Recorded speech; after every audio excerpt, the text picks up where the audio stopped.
தமிழ் தேசிய உறவுகள் அனைவருக்கும் வணக்கம். சீமான் எனக்கு அண்ணன் தான், மன்னிப்பு கேள் விஜயலட்சுமியே என அந்தர்பல்ட்டி அடிக்கும் வீரலட்சுமி. இது குறித்து தான் நம்ம இந்த காணொலியில் காண இருக்கோம்.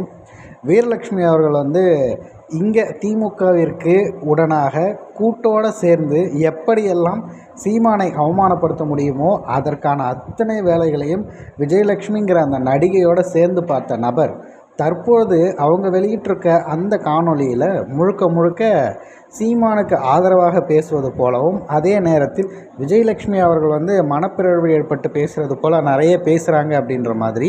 இதற்காக நீங்கள் பார்த்திங்கன்னா பொதுமக்களிடமும் எங்களிடமும் நீங்கள் மன்னிப்பு கேட்டாகணும் அப்படிங்கிற மாதிரிலாம் அவங்க பதிவு செய்து ஒரு காணொலி போடுறாங்க.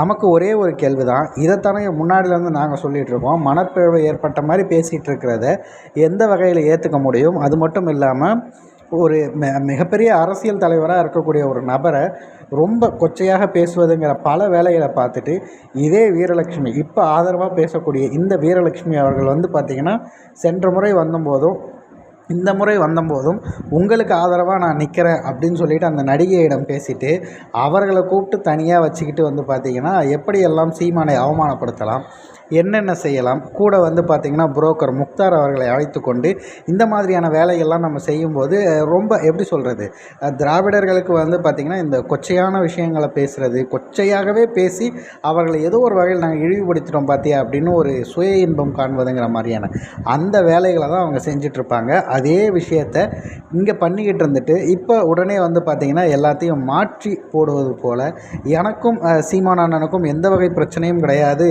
அரசியல் ரீதியாக மட்டும் உங்களால் தான் இந்த மாதிரி நாங்கள் பேச வேண்டியதாக இருந்தது, இப்போ நீங்கள் பட்டுன்னு பார்த்தீங்கன்னா பல்ட்டி அடிச்சுட்டு போயிட்டீங்க அப்படிங்கிற மாதிரி அவங்க பேசியிருக்காங்க. ஆனால் இதற்கான மொத்த காரணமும் என்ன அப்படின்னா, சீமானை எதிர்கொள்ள முடியல, அவரை எதிர்த்து விட்டு நம்ம எப்படி சரியாக இருக்க முடியும் அப்படிங்கிற ஒரு அச்சத்தின் ரீதியாகத்தான் அவங்க இந்த மாதிரியான விஷயங்கள்லாம் பண்ணுறாங்கிறது நம்மளால் உணர முடிகிறது. 2026 தேர்தலின் போது எந்த திமுக ஆட்சியினால் பார்த்திங்கன்னா எல்லாரும் குதித்து கொண்டிருக்கிறார்களோ அந்த திமுகவை ஆட்சி கட்டிலிருந்து இறங்க வைப்பது தான் முதல் வேலையாக நாம் தமிழர் கட்சி செய்யும். திமுக கட்சியை இல்லாமல் செய்கிறது தான் அவர்களது வேலை அப்படிங்கிறத மீண்டும் ஒரு முறை தெளிவாக இவர்களுக்கு தெரியப்படுத்துகிறோம்.